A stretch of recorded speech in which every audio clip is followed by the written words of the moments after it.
Oh my God, I'm live, which is kind of cool. So today is day one of my live stream, and I'm excited. Um, Nobody's here listening to me, so I guess I'll just start by just talking. So I am a New York realtor, and as you see, my kids are home from school. Music is being played in the background, and um, I have some appointments to go to today. But hey, it's all exciting. But anyway, just to talk to you a little bit about the real estate market. I'm not sure if anyone is interested in purchasing a house right now. Like, I've been doing this for 11 years. My first state that I worked in was Virginia. No, Pennsylvania, then Virginia. My second state that I've worked in was Pennsylvania, and this is my third state, which is New York. And real estate has been really interesting, to say the truth. It's been fun.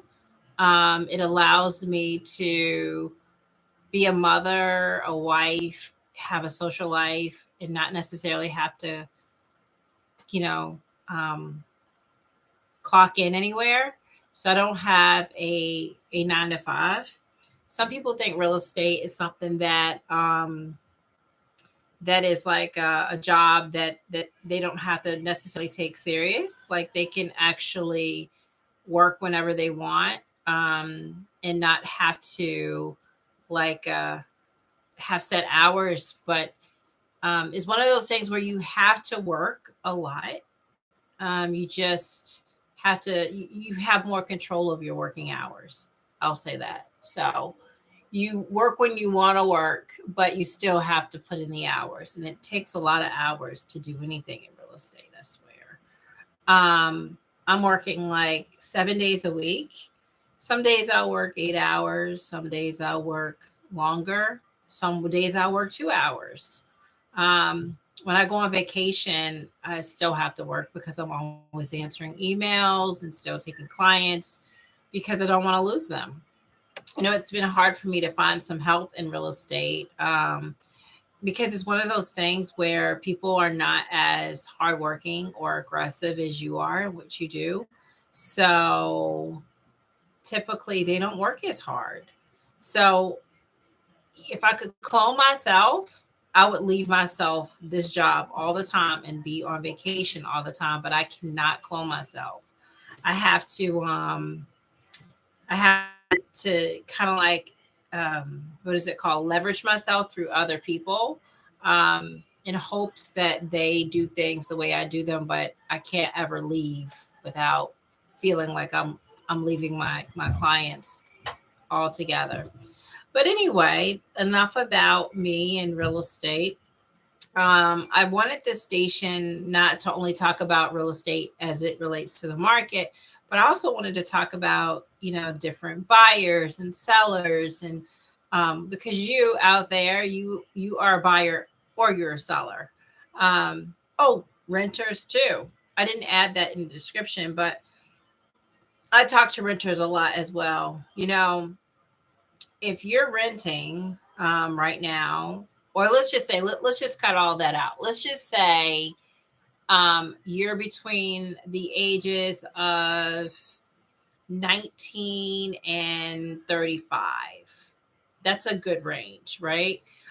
You very well may be renting, or you could be older or younger, but you very well may could be renting at this time. Um, there's a difference in generations. Um, a lot of the people in the generations between 19 and 35, that generation, I believe it's probably two generations in one, but between that mass of people, a lot of them are renters. A lot of them aren't buyers. So it's really hard out here to go to college, leave college, and then try to figure out what are you going to do with your life after college? Like, where are you going to work? Where are you going to live? because a lot of times people are taking student loans out after college, and your student loans are due when you graduate. So it's almost like, okay, I'm out of college now. Where am I going to live? A lot of you cannot afford to do the things that your parents did. Maybe your parents were baby boomers, or maybe they aren't. Maybe they are. I don't know. I don't know if it's Gen X. I don't know. Maybe I should know my generations before I'm up here talking on live, right? But it's a generation after baby boomers. So I don't know who your parents are, but I can tell you one thing: we did not have it as rough as this generation has had it. We were able to graduate from high school, go to college, find a job that paid. I don't know. My first job paid $35,000. I was a school teacher, and I lived quite comfortably. I think my first house that I bought was 107,000, and with the taxes and insurance, my payment was like $780, which was nothing. And like most young adults, we feel like money will last forever. So what I did was I sold that house and bought a better house. When in essence, I probably should have just rented that house out, but I wasn't even thinking.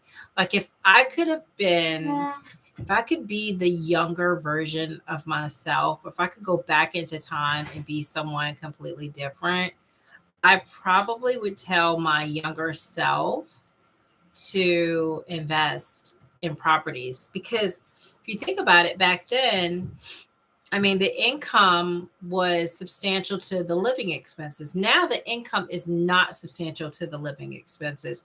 Your income out there not is not affordable when it comes to buying a house by yourself. The biggest uh come up, sadly, and I say this not to be negative about marriage, but the biggest come up is to finding a financial partner, someone that could match you with expenses, where you put your money together and then you buy. Other than that, like living in New York, where are you going to live in New York making like $60,000 a year? Where are you going to live in New York making that type of money? What kind of neighborhood are you going to live in?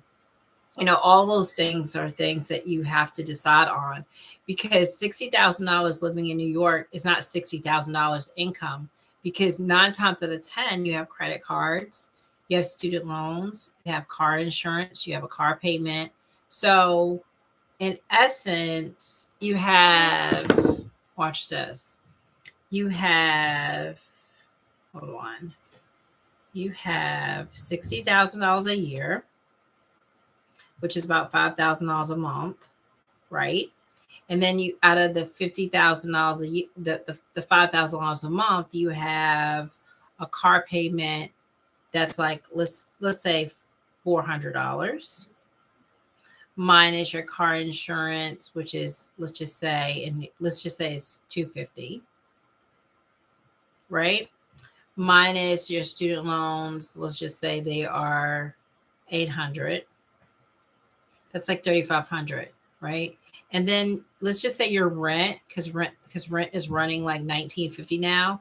$3,500 minus $1,950, you have $1,600 to live off of a month, and that doesn't include the lights, because lights, gas, and whatever expenses as far as utilities, they're at least $500 a month. And then there's food. I mean, food alone, guys, like when I go to the grocery store, I'm spending at least $200 a trip. I mean, obviously, I have a family of 4, but I go to the grocery store. I feel like I'm not buying anything, right? I feel like I'm only buying like condiments. I'm buying condiments that total about $200. But no, seriously, meats and vegetables and fruit, just the 4 major food groups, it's cost me about $250 $50 a week. So I need my partner because $1,100. I mean, how are you going to save for a vacation? How are you going to save for a down payment on a home? Making $60,000 a year by yourself, how can you save, right? And what are you going to do to change your lifestyle to be able to purchase a home? So anyway, out of all the different loans that they have out there, a lot of people have opportunities to get into an FHA loan, which is only 3.5%. And a lot of people think that that's all they need is like 3.5% to put down on a loan, but that's not all that you need. You need more than 3.5%. You need, closing costs. That's just a down payment. 3.5% is a down payment for FHA. So you need closing cost. There's sellers concessions out there that can also help you guys purchase a house where you're asking for a gift of equity. So you're actually betting on the fact that the agent that is listing the house didn't necessarily price the house as high or price the house high and had to decrease the value of the house due to maybe the urgency for the seller. Maybe the seller's like, you know what, I'll pay you money out of my equity just so you can buy this house because it's been in the market so long. So it's like we call it a gift of equity. So yeah, that's basically it. So anyway, this is my first day here on live, and I kind of like talking. I'm not really talking to anybody. I didn't even really think twice about it. I thought, okay, I'm so busy in real estate. I want to share my graciousness. I want to share my energy. I want to share my love for what I do with you, right? And I also found out, because I am marketing as well. I found out that there was a certain generation out there on YouTube. So those are my kids with their Genzers or whatever, and millennials. Okay. So there are people that use Google and there are people who use YouTube. So anyway, that's my daughter. I think she has to go for cheering now. So I have to be a mom. I only have about 30 minutes to get her there to her cheering practice. So anyway, this is a positive chat line. So hopefully if you see me out here, you'll know that this is completely positive. I want you to know that if you need anything in real estate, you have any questions about real estate, I am here for it. I am here for it. Okay. So thank you for listening, and I'll be up here again. I have to Google or do some research to find out how often I should be up here, because I might enjoy it a little too much to be up here like whenever I'm working on my computer. But anyway, we'll see. Enjoy your day. I'm Anesha Nesbitt, top agent. Thank you.